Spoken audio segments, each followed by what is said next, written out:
You've seen it in the movies. The swinging pocket watch, the zombie-like stare, the sudden urge to cluck like a chicken or empty your bank account. Hollywood has sold us this terrifying idea that hypnosis is mind control, that if you let your guard down for just 1 second, someone else is taking the steering wheel of your brain. But what if I told you the reality is actually much stranger? When scientists put highly hypnotizable people into fMRI brain scanners, they don't see a brain that is asleep, unconscious, or hijacked. They see a brain that is entirely hyper-focused. The inner critic, that loud annoying voice in your head that makes you doubt yourself, completely shuts down. The mind-body connection dials up so high that your actual physical heart rate drops just because a voice tells you it is. It is a real, measurable neurological state. You can never be forced to do anything against your moral code.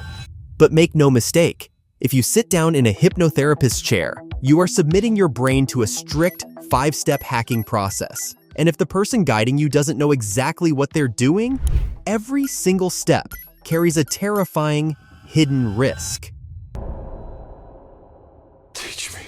Here is what is actually happening inside your head. The descent begins. It always starts with a simple conversation called the pre-talk. You sit down in a comfortable chair and discuss your goals. Maybe you want to quit smoking, or you're trying to manage chronic pain. The hypnotist's job right now is just to build trust and lower your natural mental walls. You are fully awake. Your brain is firing in quick analytical beta waves. But here's the first trap. What if your chronic back pain isn't just caused by stress? What if it's a severe underlying medical condition? If an amateur hypnotist agrees to treat your pain without demanding you see a doctor first, they aren't curing you.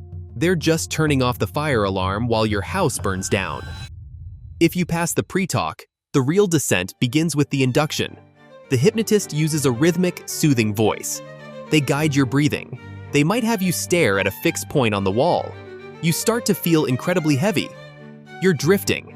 Physically, your brainwaves are slowing down, shifting out of active beta and into relaxed, daydreamy alpha waves. It sounds peaceful, doesn't it? But for some, this forced shift in reality is a trigger. If someone has profound, undiagnosed trauma or a severe mental health condition like schizophrenia, this sudden drop in mental defenses doesn't feel relaxing. It causes intense, involuntary dissociation. Instead of drifting into peace, they can be pulled into a massive, terrifying panic attack. To make lasting behavioral changes, alpha isn't deep enough. The hypnotist needs you in theta, the twilight state right before you fall asleep. This step is called the deepening. They might count backwards from 10, each number pulling you further down into total, profound stillness. Your subconscious is now wide open. Your mental armor is completely gone, and that's where the danger of abreaction lies. Sometimes, when the walls come down, the things we've buried deep inside claw their way out. You might experience a spontaneous, violent emotional release of a forgotten trauma. Imagine sitting in a chair and suddenly sobbing uncontrollably, completely overwhelmed by a memory you didn't even know you had. If the hypnotist isn't a clinically trained therapist, they will have absolutely no idea how to bring you back safely. If you somehow make it safely into the theta state, you reach the core work, suggestion and therapy.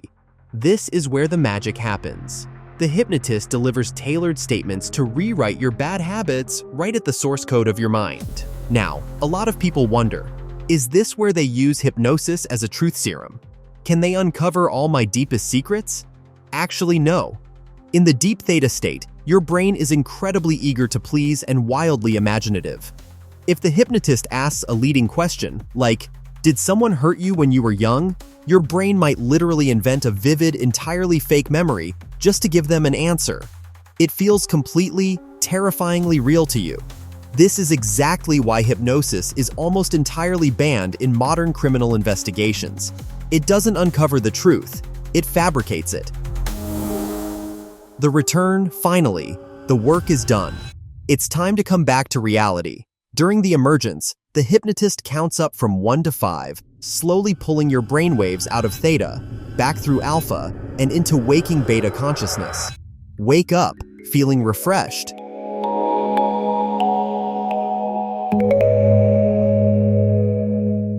But what happens if they rush it?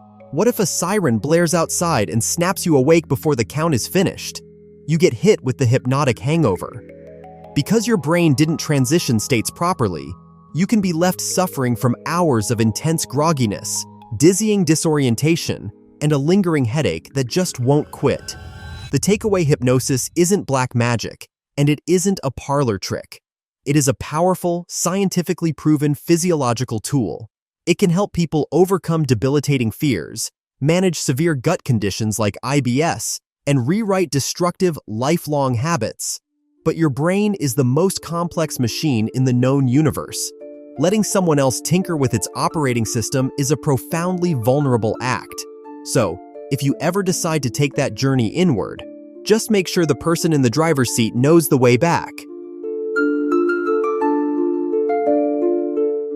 We know today that hypnosis is a precise, neurological hack. But how did we actually figure this out? It didn't start in a sterile laboratory with doctors in white coats analyzing brain waves. It started in the dimly lit, velvet-draped parlors of 18th century Paris. And it started with a man who truly believed he had discovered magic. His name was Franz Mesmer. And yes, if you're wondering, this is exactly where the word mesmerize comes from.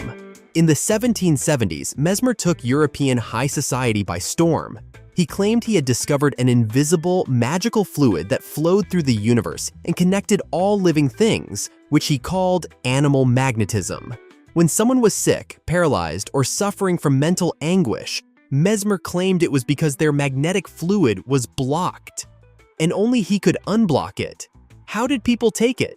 They were utterly obsessed and terrified. Imagine walking into Mesmer's clinic. The room is dark. The air is thick with incense. Ethereal, ghostly music plays in the background. In the center of the room is a large wooden tub filled with magnetized water and iron rods. You hold onto a rod. Mesmer walks into the room wearing a flowing silk robe, wielding an iron wand. He locks eyes with you, waves the wand over your body, and suddenly, you collapse. You convulse.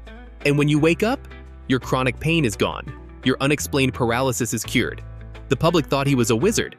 The elite of Paris, including Marie Antoinette, threw their money at him. But as Mesmer's fame skyrocketed, so did the suspicion of the scientific establishment. How was he doing this? King Louis XVI of France finally demanded answers. He assembled a royal commission of the greatest scientific minds of the era, including the American inventor Benjamin Franklin, who was in Paris at the time, to investigate this magical fluid. What Franklin and the commission did next resulted in one of the greatest aha moments in human history.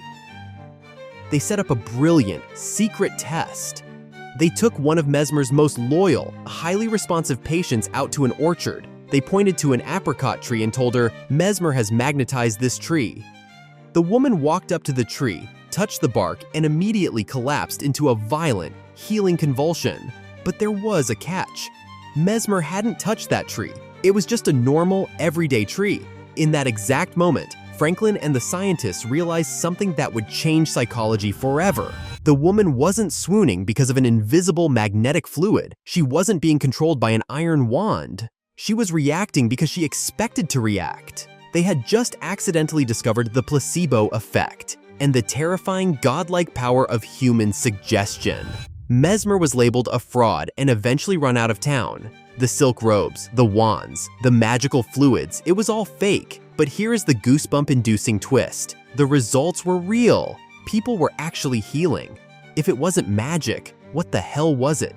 It took decades for the world to answer that question. Enter James Braid, a skeptical Scottish surgeon in the 1840s. Braid witnessed the demonstration of this mesmerism and realized everyone had it backward. It had nothing to do with the person casting the spell and everything to do with the physical exhaustion of the patient's nervous system. Braid stripped away the theatrical nonsense. No robes, no wands, no dark rooms. He simply took a shiny object, like a pocket watch or a glass prism, held it above a patient's eye line, and told them to stare at it until their eyelids grew impossibly heavy. By fatiguing the eyes and narrowing their focus, he found he could guide them into a state of deep, suggestible relaxation. To completely distance this grounded medical technique from Mesmer's occult magic, Braid decided to rebrand it. He named it after Hypnos, the ancient Greek god of sleep. He called it hypnotism. The grand irony of this history is that people spent centuries looking for wizards. We searched the dark corners of the world for someone with the mystical power to reach into our heads and heal our minds, to break our bad habits and cure our pain. But what the history of hypnosis ultimately taught us is something far more profound. The magic was never in the swinging watch. It was never in the iron wand. It was the realization that the human mind has the power to rewrite its own reality. The magic was inside you the whole time.